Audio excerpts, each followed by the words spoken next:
والصلاة والسلام على سيد المرسلين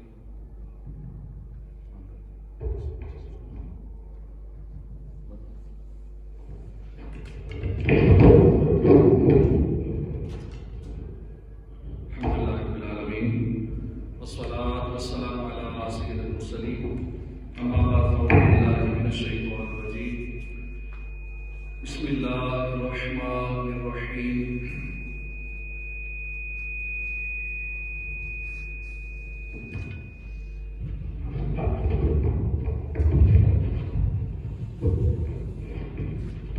الصلاة والسلام عليك يا رسول الله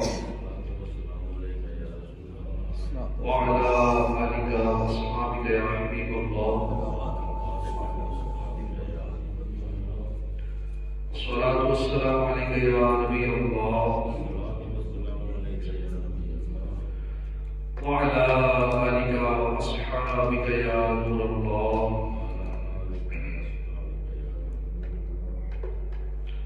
نویت سنت الاعتکاف جب بھی مسجد میں آنے کے ساتھ ملے یا جب کہ اعتکاف کی نیت کر لینی چاہیے جب تک مسجد میں رہیں گے اللہ پاک کے فرشتے نامہ اعمال میں نیکیاں لکھتے رہیں گے انشاءاللہ. پیارے آقا صلی اللہ علیہ وآلہ وسلم اور درود پاک پڑھنے کے بے شمار فضائل و برکات ہیں. سلیم ساؤنڈ سیٹ کرانا ہے کیسا بولا ہے. فرمانے آخری نبی رسول ہاشمی صلی اللہ علیہ وآلہ وسلم جس نے کتاب میں اس پر درود پاک لکھا تو جب تک میرا نام اس میں رہے گا فرشتے اس کے لیے استغفار یعنی بخشش کی دعا کرتے رہیں گے.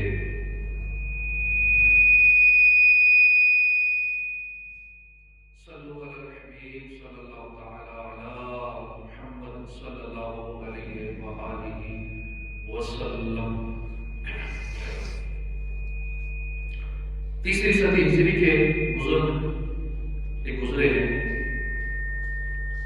حضرت اسماعیل بن نجید نیشاپوری رحمۃ اللہ علیہ. آپ اپنے زمانے کے بہت بڑے عالم محدث زاہد اور صوفی بزرگ تھے اور آپ حضرت عثمان حیری رحمۃ اللہ علیہ کے مرید تھے. ایک مرتبہ آپ کے پیر صاحب حضرت عثمان حیری رحمۃ اللہ علیہ نے اپنے مرید کو راہ خدا میں صدقہ کرنے کا فرمایا تو حضرت اسماعیل نجید رحمۃ اللہ علیہ نے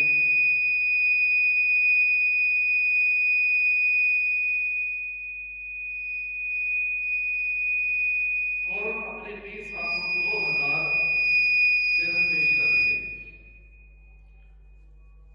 2000 درہم اپنے پیر صاحب کی خدمت میں پیش کر دیے.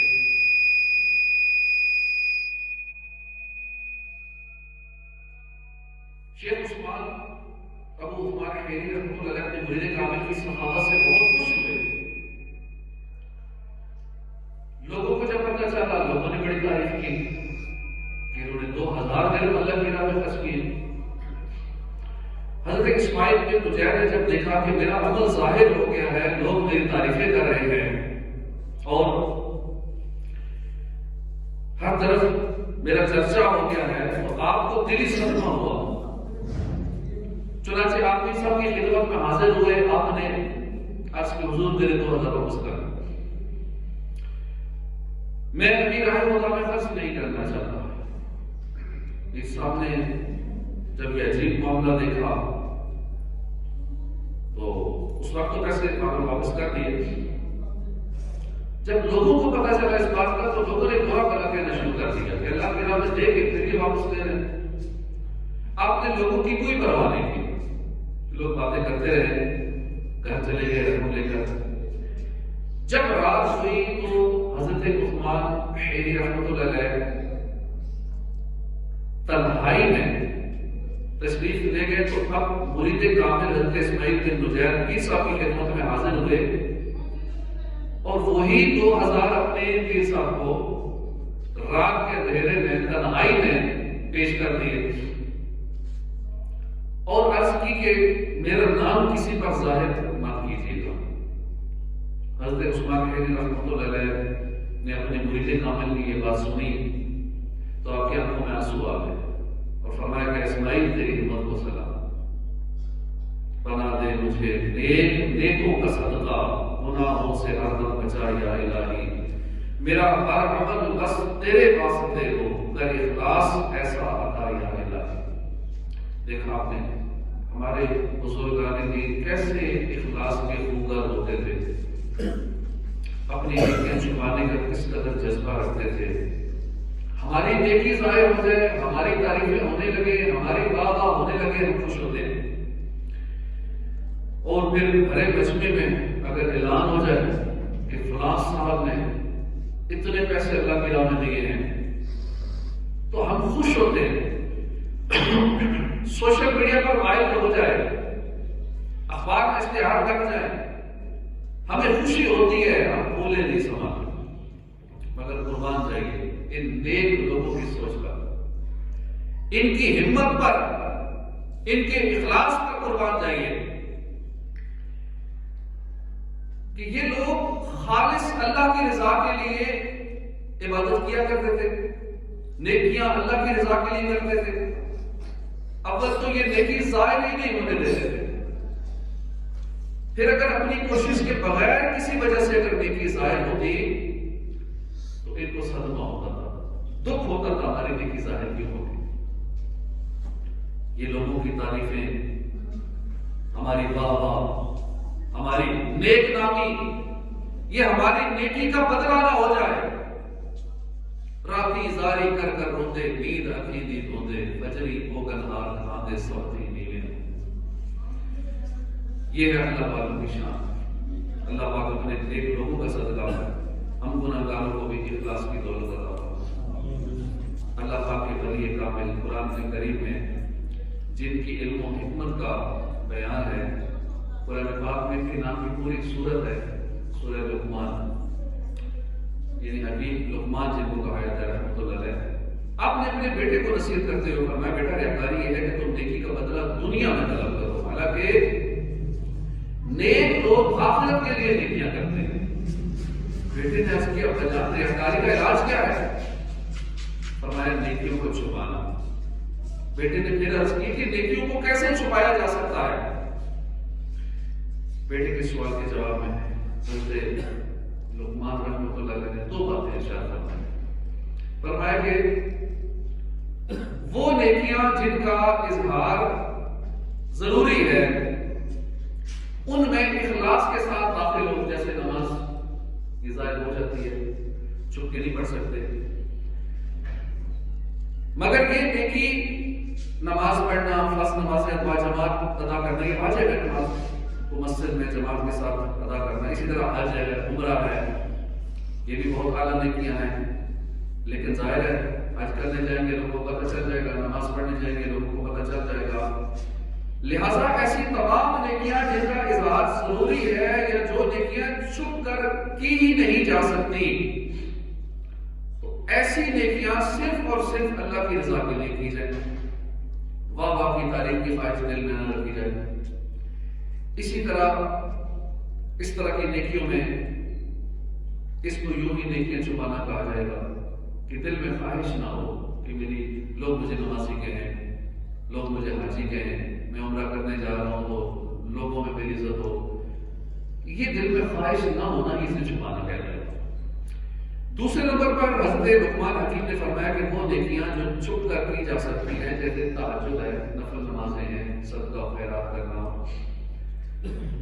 تو ایسی نیکیوں میں کوشش کرو اللہ کے سوا کسی کو اطلاع نہ ہو، اور اگر ایسی نیکی لوگوں پر ظاہر ہو جائے تو اب ان کو اپنی نیکیوں میں شمار نہ کرو، اپنے کھاتے میں وہ نکال دو کہ میری نیکی ظاہر ہو گئی ہے، اب میرے شمار میں نہیں۔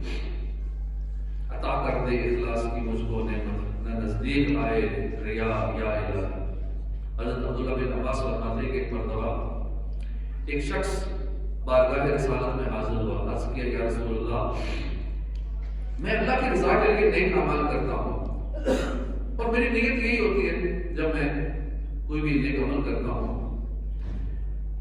نیت یہی ہوتی ہے کہ میں اللہ کے لیے کر رہا ہوں، مگر جب میری نیکی ظاہر ہو جاتی ہے، لوگوں کو میری نیکی کا جب پتہ چل جاتا ہے تو میں خوش ہو جاتا ہوں، خوشی ہوتی ہے کہ واہ میری نیکیوں کی وجہ سے لوگوں میں میری عزت بڑھ گئی ہے۔ تو اس وقت قرآن پاک کی یہ آیت مبارکہ نازل ہوئی، فمن كان يرجو لقاء ربه فليعمل عملا صالحا ولا يشرك بعبادة ربه أحدا۔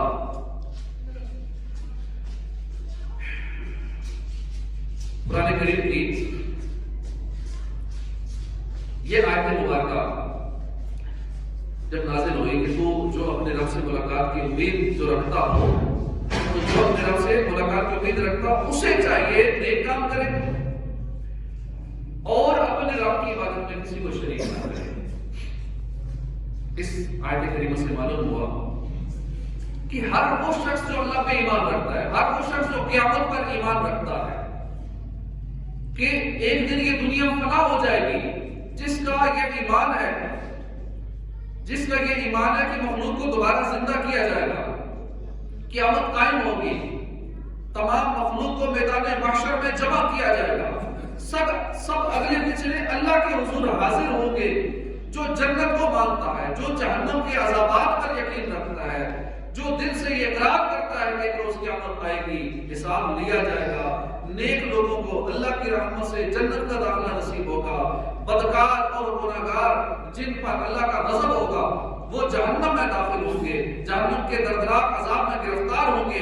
جو شخص اس سچے عقیدے پر پختہ یقین رکھتا ہے، جو روز قیامت کی شرمندگی سے بچنا چاہتا ہے، جو جنت کا امیدوار ہے، جو جہنم سے آزادی کا طلبگار ہے، تو اس کا یہ ایمان اس کی جنت میں جانے کی امید اور خواہش یہ تقاضا کرتی ہے کہ وہ بندہ دو کام کرے، اسے چاہیے کہ نیک کام کرے۔ پہلا کام نیکیاں کرے، نیک عمل کرے، اس میں کوئی شک نہیں، اللہ رحیم ہے، اللہ کریم ہے، رحمان ہے، بخشنے والا ہے، بہت مہربان ہے، مگر اللہ کی رحمت پر امید کا بہانہ بنا کر گناہ کرتے رہنا، گناہوں پر دلیر ہو جانا، نیکیوں سے جی چرانا، رحمت الہی پر امید نہیں ہے بلکہ یہ ایمان کے تقاضے کی خلاف ورزی ہے۔ عمل سے زندگی بنتی ہے جنت کی جہنم کی، یہ خاکی اپنی فطرت میں نہ نوری ہے نہ انسان اپنی اصل میں نہ فرشتہ ہے نہ شیطان ہے۔ انسان کے اعمال فیصلہ کرتے ہیں کہ یہ جنت کا حقدار ہے یا جہنم کا سزاوار ہے۔ اللہ پاک فرماتا ہے فَأَمَّا مَنْ ثَقُلَتْ مَوَازِينُهُ فَهُوَ فِي عِيشَةٍ رَاضِيَةٍ وَأَمَّا مَنْ خَفَّتْ مَوَازِينُهُ فَأُمُّهُ هَاوِيَةٌ وَمَا أَدْرَاكَ مَا هِيَ نَارٌ حَامِيَةٌ۔ تو بہرحال جس کے ترازو بھاری ہوں گے تو وہ پسندیدہ زندگی میں ہوگا، اور بہرحال جس کے ترازو ہلکے ہوں گے تو اس کا ٹھکانہ ہاویہ ہوگا۔ وَمَا أَدْرَاكَ مَا هِيَ، تمہیں کیا پتا کہ وہ ٹھکانہ جو ہاویہ ہوگا، تجھے کیا معلوم وہ کیا ہے؟ نار حامی، ایک شعلہ مارتی آگ۔ عیش و عشرت کے لیے انسان نہیں، یاد رکھ تو بندہ ہے مہمان نہیں، غفلت و سستی تجھے شایع نہیں، بندگی کر تو اگر نادان نہیں، ایک دن مرنا ہے، آخر موت ہے، کر لے جو کرنا آخر موت۔ دوسرا کام جو آخرت پر ایمان کا تقاضا ہے وہ یہ ہے کہ اپنے رب کی عبادت میں کسی کو شریک نہ کرے۔ پہلا کام ہے نیک اعمال کرے، نیکیاں کرے، اور دوسرا کام کہ اپنے رب کی عبادت میں کسی کو شریک نہ کرے۔ تفسیر قرطبی میں مفسرین کا اتفاق ہے کہ تفسیر قرطبی کے اندر لکھا ہے کہ اس آیت میں شرک سے مراد ریاکاری ہے۔ مطلب یہ کہ جو بندہ آخرت پر ایمان رکھتا ہے وہ نیکیاں کرے، وہ نیک اعمال بجا لائے، عبادت تو کرے، نمازیں پڑھے، روزے بھی رکھے، تلاوت بھی کرے، قرآن اور سنت مصطفیٰ کے صاحب شریعت کے مطابق زندگی گزارے، صدقہ و خیرات کرے۔ اس کے ساتھ ساتھ آخرت پر ایمان کا یہ بھی تقاضا ہے کہ بندہ ریاکاری سے بچتا رہے، نیک کام صرف اور صرف اللہ کے رضا کے لیے۔ اس آیت سے ایک یہ بات پتہ چلی کہ آخرت میں نجات کے لیے نیکیاں کرنا ضروری ہے، اسی طرح نیکیوں کو ریاکاری کی تباہکاری سے بچانا بھی ضروری ہے۔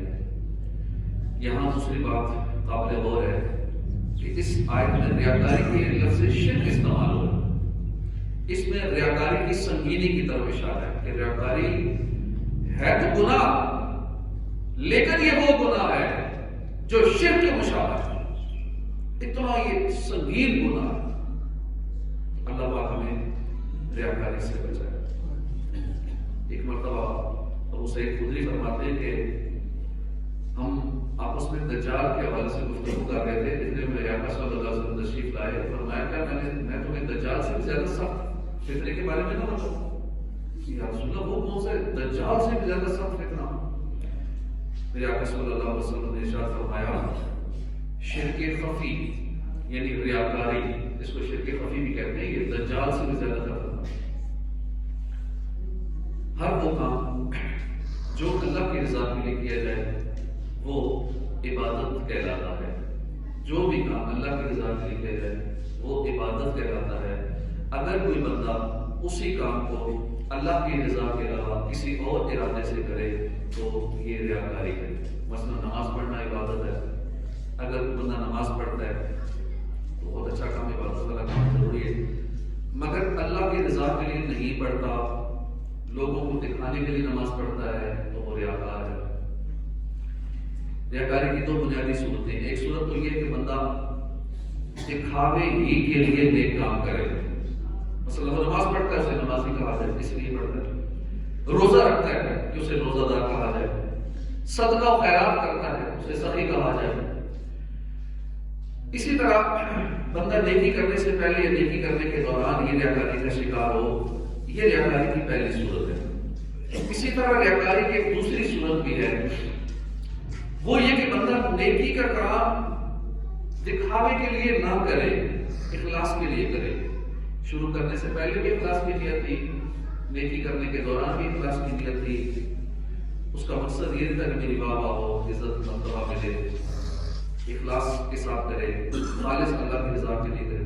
لیکن نیکی کر لینے کے بعد زندگی میں کسی بھی وقت کسی بھی دنیاوی مقصد کے لیے، مثلا اپنی بابا کے لیے، عزت و مرتبے کے لیے اپنے اس عمل کا اظہار کر دے تو یوں اپنی اخلاص والی نیکیوں کا اظہار کر دینا بھی ریاکاری میں شامل ہے۔ امام غزالی فرماتے ہیں کہ روایات سے معلوم ہوتا ہے کہ اس طرح عمل کو ظاہر کر دینے سے عمل برباد ہو جاتا ہے۔ عمل کو ظاہر کر دینا عمل کو برباد کر دیتا ہے۔ ایک اور حدیث پاک ہے کہ بے شک نیکی کی حفاظت کرنا یہ نیکی کرنے سے زیادہ مشکل ہے۔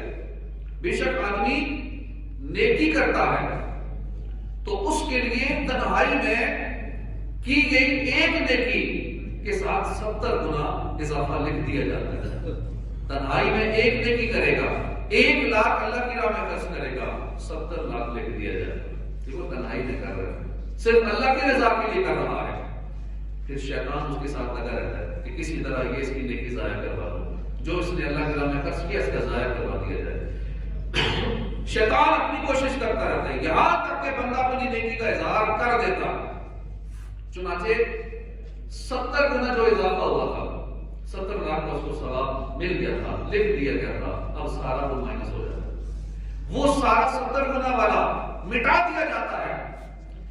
پھر شیطان بندے کے ساتھ لگا رہتا ہے یہاں تک کہ دوسری مرتبہ اپنی نیکی کا اظہار کر دیتا ہے۔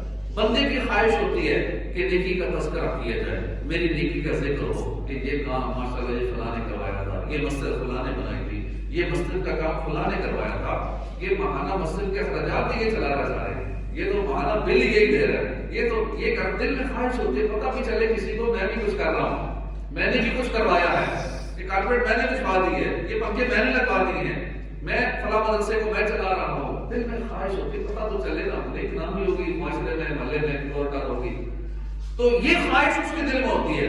اب شیطان اس میں اگلا بار کرتا ہے، اس کی نیکی کا ذکر کیا جائے، یہ خواہش ہوتی ہے نیک کام پر اس کی تعریف کی جائے، بس اس کا یہ عمل مٹا دیا جاتا ہے۔ پہلے جب اس نے اظہار کیا تو اس کا 70 گنا والا اضافہ ہٹا دیا گیا، نامہ اعمال سے مٹا دیا گیا۔ جب دوبارہ اس نے اظہار کیا، اس کے دل میں خواہش پیدا ہوئی، تو اب اس کا وہ عمل جو بنیادی اس نے 1 لاکھ اللہ کے نام میں خرچ کیا تھا یا کوئی بھی نیک عمل کیا تھا، وہی ختم کر دیا جاتا ہے۔ کتنی تکلیف دہ بات ہے کہ بالفاظ اگر پیسے دیے، پیسے بھی ضائع ہو گئے، الٹا ریاکار لکھ دیا گیا، عمل بھی ضائع ہو گیا، ریاکار بھی لکھ دیا گیا۔ کتنا بڑا نقصان۔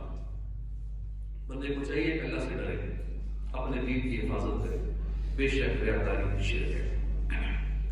کیا کرے نفس ہمارا، جو ہمارے بہت بڑے دشمن، نفس ہمارا، شیطان، یہ دونوں ہر وقت ہمارے ساتھ لگے ہوئے ہیں۔ دیکھیں نا کتنا وقت لگتا ہے، مشقت اٹھانی پڑتی ہے نیکیاں کرنے میں، اور کتنی محنت کرنی پڑتی ہے، وقت لگتا ہے، پیسہ لگتا ہے۔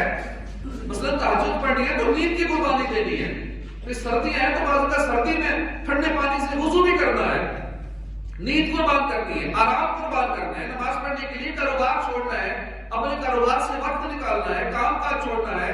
اور جب بندہ اس کا گھر سے نماز کے لیے نکلتا ہے تو بچے حسرت بھرے نگاہوں سے دیکھ رہے ہوتے ہیں کہ چلو ہمارے والد صاحب ہمارے ساتھ کچھ ٹائم گزارتے ہیں، لیکن نماز کا ٹائم ہو گیا، وہ سب کو چھوڑ کے نماز کے لیے چلا جاتا ہے۔ لیکن اتنا کچھ کرنے کے باوجود روزہ رکھتا ہے تو سارا دن بھوکا پیسہ رہتا ہے، حج کرنے جاتا ہے تو کتنی تکالیف اٹھاتا ہے، پیسہ خرچ کرتا ہے، سفر کی مشقت اٹھانی پڑتی ہے، پھر یہ نیکیاں اخلاص کے ساتھ کی جائیں، ان کی جزا کیا ہے؟ ان کی جزا جنت ہے، اور جنت کی ہمیشہ رہنے والی نعمتیں ہیں۔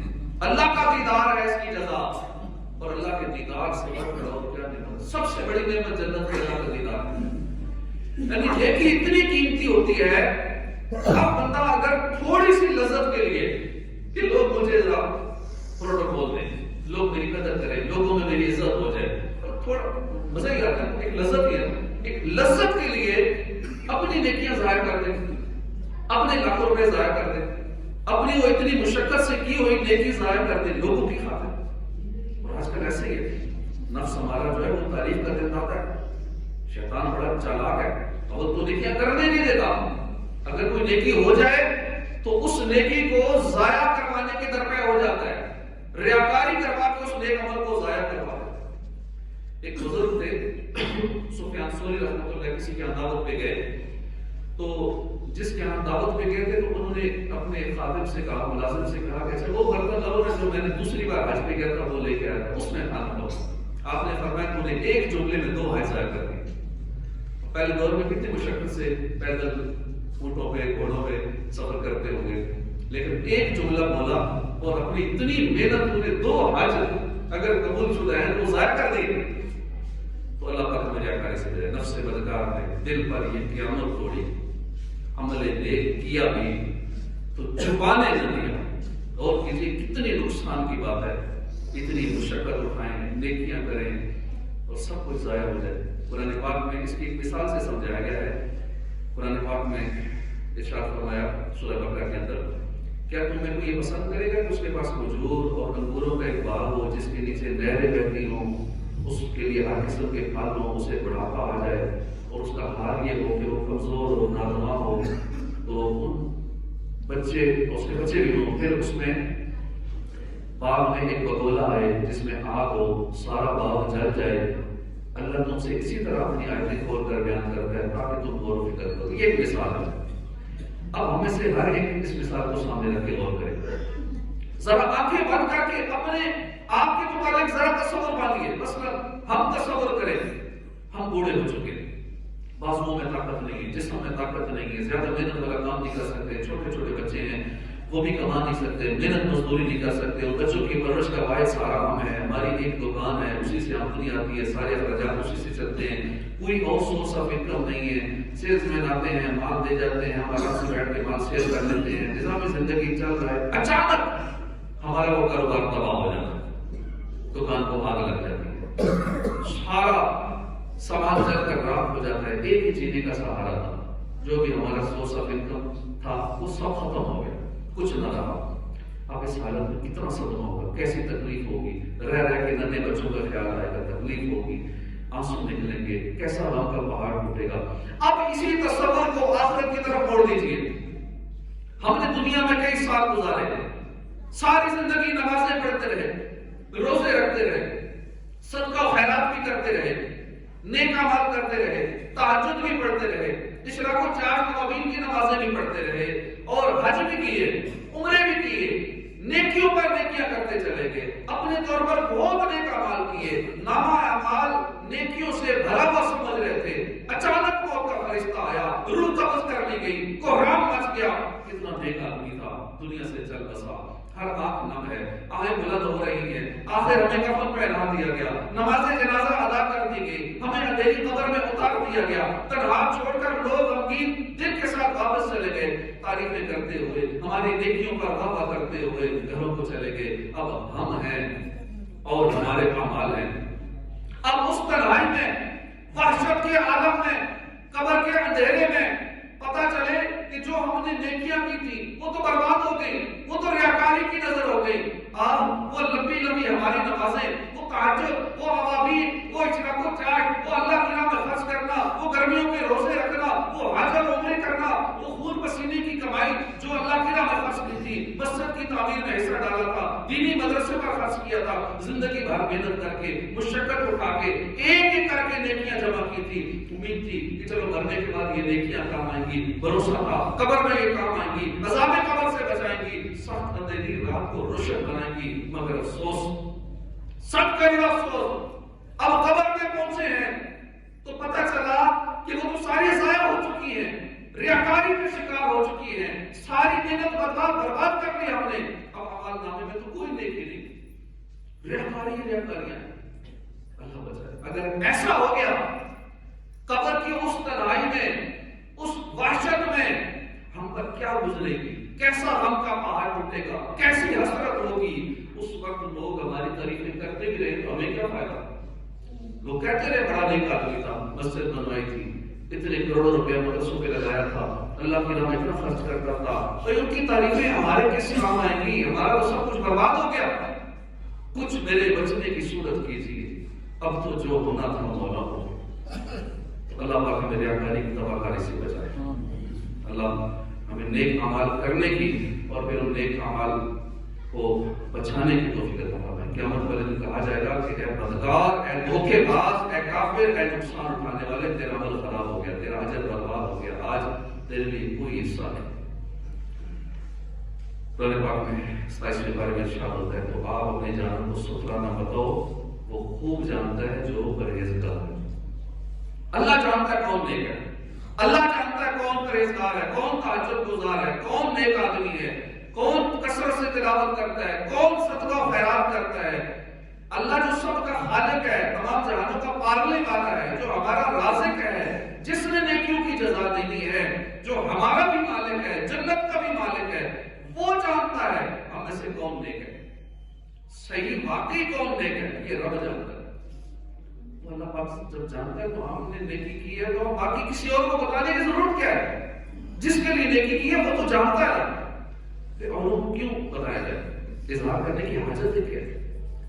مفسر قرآن مفتی احمد یار خان نے بڑی پیاری بات لکھی، فرماتے ہیں کہ لطف تو جب ہے کہ بندہ کہے میں گناہگار ہوں، رب کہے کہ پرہیزگار ہے، جیسے سیدنا صدیق اکبر رضی اللہ عنہ، بندہ کہے میں گناہگار ہوں، رب کہے کہ نہیں یہ نیکوکار ہے۔ ہم نے اپنے آپ کو گناہگار ہی سمجھنا ہے، نیکی کو اظہار نہیں کرنا، خود کو گناہگار سمجھنا، یہ ایک طریقہ ہے ریاکاری سے بچنے کا۔ اپنے آپ کو گناہگار سمجھا جائے، اور دوسری بات جو بھی عمل کیا جائے اللہ کی رضا کے لیے۔ اللہ تعالیٰ کی توفیق عطا فرمائے۔ وما علینا الا البلاغ۔